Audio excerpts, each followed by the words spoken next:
Assalamualaikum. Izin yuk kita bahas sedikit lagi tentang lemak ya, khususnya skor triglycerid yang rutin kita dapat saat cek lab. Kemarin sekilas-sekilas udah sih sebenarnya ya, tapi ini supaya lebih jelas lagi, ini lanjut tentang kasus hasil medical check up yang kemarin. Yuk kita tampilin lagi. Biasa kan ya, kalau kita check up, selain ada skor kita ya, di sampingnya itu ada angka rujukan atau angka acuan. Kalau skor sesuai dengan acuan itu normal, kalau enggak terus biasanya dikasih tanda bintang atau apa gitu ya. Kadang ada indikasi borderline segala, menggambarkan yang sifatnya second best, kadang-kadang borderline-nya juga enggak ditulis. Tapi terkait triglycerid kemarin saya agak tergelitik tuh waktu baca artikel ya tentang batas-batas bahayanya. Ternyata ya, yaitu bahayanya enggak dalam tanda kutip statis gitu, tapi lebih dinamis. Jadi skor triglycerid itu ya, gambaran tentang kadar lemak dalam darah kita. Kalau di Indonesia pastinya satuannya miligram per desiliter gitu. Di negara lain ada yang pakai milimol atau satuan berbeda gitu ya, biarin aja. Cukup lazim ya. Angka acuan rentang normal itu seperti yang kemarin kita tampilkan. Sepanjang di bawah 200 miligram nih, dibilang normal. Kalau kita tanya AI, dibilangnya kayak gini nih. Normal itu kalau kurang dari 150. Sedangkan 150, 199 itu borderline. Kalau antara 200, 499 kadar tinggi, di atas 500 itu amat tinggi. Nah, benang merahnya sama lah ya ini.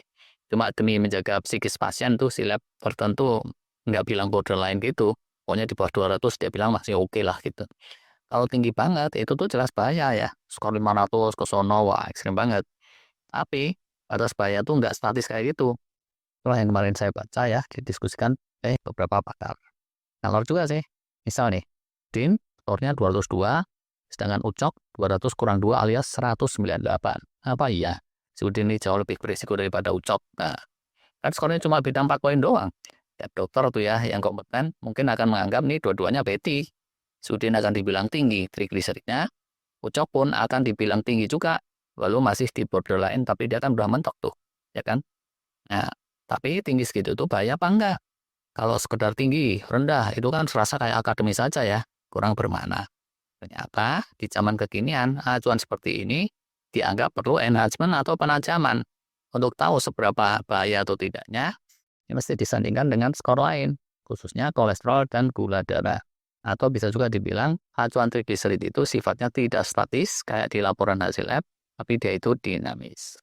Balik ke contoh Udin dan Ucok tadi nih ya. Coba kita lihat skor HDL kolesterol. Misal nih, ternyata si Udin HDL-nya 68, Ucok 40. Nah, dari dua angka ini kita bisa dapat namanya rasio trigliserid terhadap HDL. Rasio ini itu lebih akurat, lebih presisi dalam menggambarkan potensi atau resiko serangan kardio, stroke, jantung kayak gitu.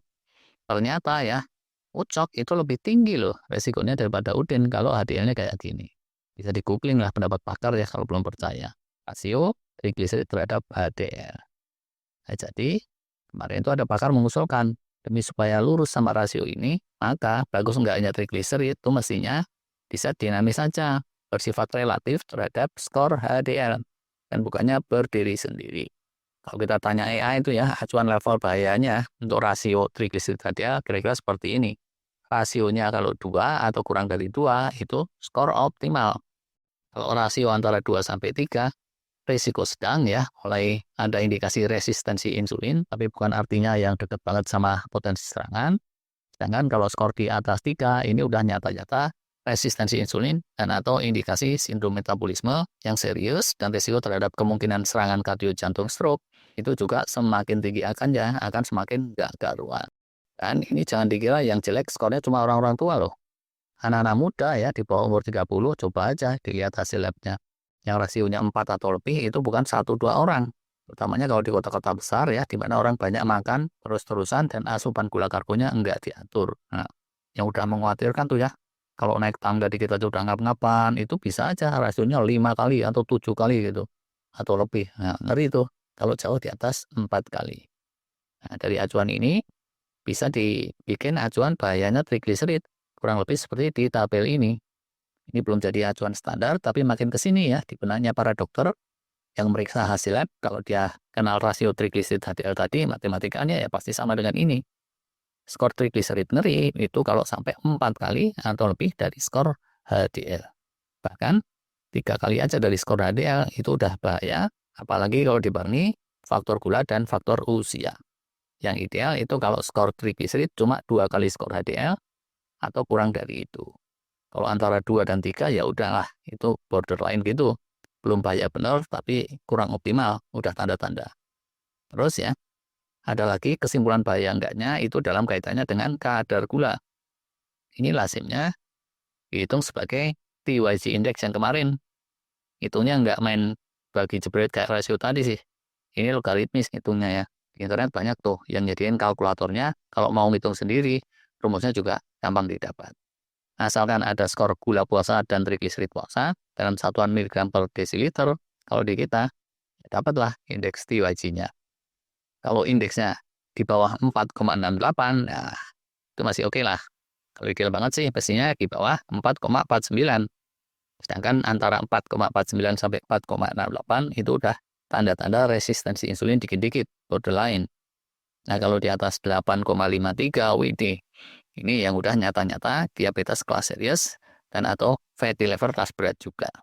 Ada yang bilang 8, ada yang bilang 8,8, pokoknya angka-angka gede gitulah ya. Sedangkan kalau di antaranya tuh ya, tadi antara 4,68 sampai 8, itu gambaran resistensi insulin yang udah mulai serius juga, tapi tergantung angkanya mepet ke atas atau mepet ke bawah dalam berbagai tingkatannya. Di sini, skor trigliserid tinggi, ini bisa saja masih relatif aman ya indeksnya, kalau gula darahnya terkendali. Sebaliknya, trigliserid agak rendah pun, kalau gula darahnya tinggi, itu ya indeksnya bakalan jadi tinggi. Contoh 2 angka inilah ya, Uye dan Usro. Uye skor trigliserid puasanya udah di borderline, di angka 169, tapi gula puasanya 67. Nah, indeks TYG-nya masih mending, di angka 4,67. Sedangkan Usro, yang kemot permen melulu, skor trigliserid sih lebih bagus tuh, di bawah batas 150, masih di 149. Tapi gula puasanya 200, ya udah, TYG indeksnya 5,15. Kelasnya ini udah resistensi insulin dan sindrom metabolisme yang menuntut treatment serius dan manajemen gaya hidup yang lebih baik.